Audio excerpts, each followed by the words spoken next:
안녕하십니까. 대통령입니다. 이제 본격적인 휴가철이 되었습니다.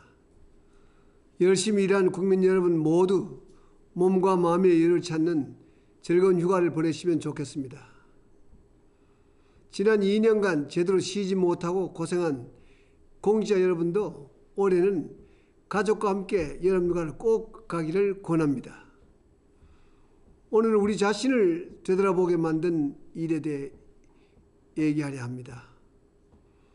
불과 20살의 젊은 베트남 여성이 이곳에 시집 온 지 8일 만에 뜻밖의 변을 당했습니다. 탁티 황응옥 씨는 결혼 중개업체의 주선으로 한국인 남성을 만나 베트남 현지에서 식을 올리고 바로 입국했습니다. 그러나 정신질환이 깊은 남편의 손에 목숨을 잃고 말았습니다. 고인은 어려운 가정에서 태어나 가족을 위해 일하며 월급의 대부분을 집으로 보내던 효녀였습니다. 행복하게 잘 살겠다는 그 말이 고국의 아버지와 전화로 나눈 마지막 말이라고 합니다. 슬프고 안타깝기 그지없습니다. 고인의 명복을 빌며 유가족들에게 깊은 위로를 드립니다. 우리나라에 오는 결혼 이민자는 이미 18만 명을 넘었었고 그 자녀만도 12만 명이 넘었습니다. 특히 농어촌 지역에서는 혼인 남성 10명 가운데 4명이 베트남, 필리핀, 중국 등 외국 출신 신분을 맡고 있습니다. 다문화 가족은 이제 우리 사회에서 흔히 볼 수 있는 가족 형태로 자리 잡았습니다. 이에 따라 우리의 인식도 성숙해져야 하지만 아직까지는 부족한 것 같아 매우 안타깝습니다. 또한 일부 중개업체들의 그릇된 인식과 관행 역시 바뀌어야 합니다. 정부는 이번 기회를 통해 개선 방안을 강구하고자 합니다. 작년 10월 캄보디아를 방문했을 때 훈센 총리는 저에게 특별한 부탁을 했습니다. 한국에 사는 캄보디아 출신 이주 여성들에 대해서 대통령님의 며느리와 같이 생각해달라는 부탁이었습니다. 그동안 다문화 가정에 대해 깊은 관심을 갖고 정책을 수립해 왔지만 과연 한 사람들이 정말 내 며느리라고 생각하면서 세심한 애정을 담았던가 저는 되돌이켜 봅니다. 훈센 총리의 이야기를 듣고 한편 미안함을 느꼈고 또 한편 새로운 다짐을 하는 계기가 되었습니다. 그런데 이번에 이러한 가슴 아픈 일이 생겼다는 소식을 듣고 저는 유가족을 직접 만나 위로하고 싶었습니다. 출국 시간 때문에 직접 만나지는 못했습니다만 베트남 주재 대사를 고인의 친정집으로 보내 애도의 마음을 전하게 했습니다. 남녀가 깊은 사랑으로 맺어서 결혼하고 서로를 동등한 인격체로 존중하면서 가정을 꾸리는 것은 인생에서 가장 중요한 일이라고 할 수 있습니다. 그런데 안타깝게도 이주결혼 신부를 그렇게 대하지 않는 사람이 들어있는 것 같습니다. 그러한 잘못된 생각으로 우리 모두의 마음을 아프게 하고 신부의 고국 국민들에게 아픈 상처를 준 일은 다시는 없어야 하겠습니다. 지난 6월 말 멕시코 방문했을 때 현지 한인 동포들을 만날 기회가 있었습니다. 그들 중 다수는 지금부터 100여 년 전인 1905년 고국을 떠나 사탕수수 농장에서 일했던 애니경의 후손들이었습니다. 저는 고난에 찬 동포들의 역사를 들으면서 눈시울이 뜨거워졌습니다. 1960년대만 해도 2만 명 가까운 우리 국민이 가족을 먹여 살리기 위해 광부로 간호사로 독일에 갔습니다.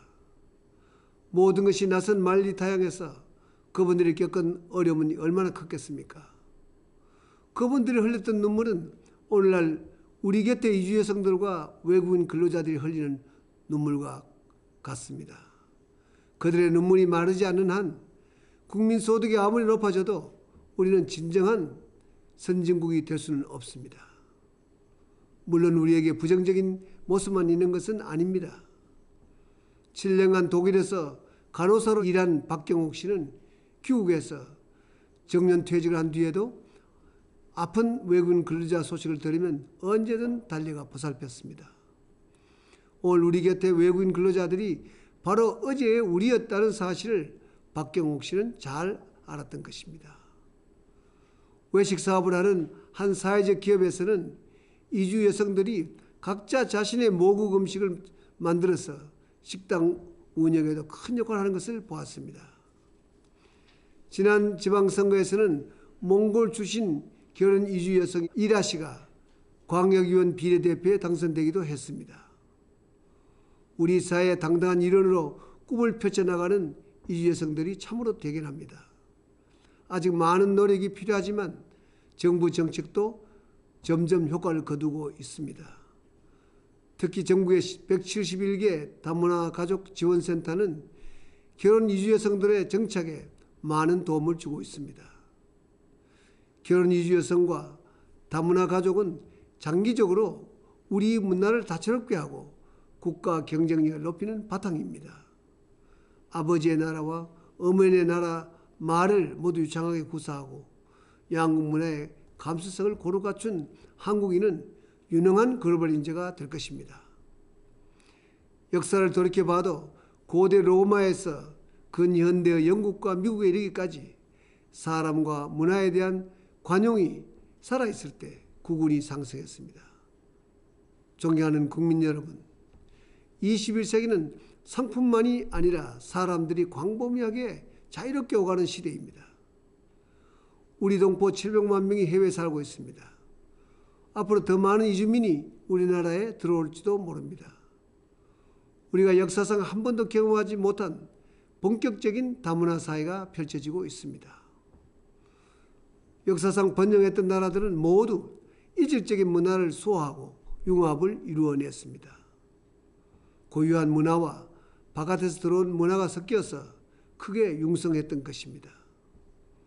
우리 모두가 바깥에서 들어온 문화와 사람을 잘 받아들이는 넓은 마음을 가져야 합니다. 국가 정책도 개방성을 추구하면서 세계를 향해 열린 정책이 되어야 합니다. 그렇게 노력한다면 우리나라는 세계인들이 코리안 드림을 실현할 수 있는 희망의 나라가 될 것입니다. 지금 연일 날씨가 무덥습니다. 묵묵히 땀 흘려 일하는 모든 분들이 보람을 느끼고 즐겁게 일할 수 있도록 저도 함께 땀 흘리겠습니다. 고맙습니다.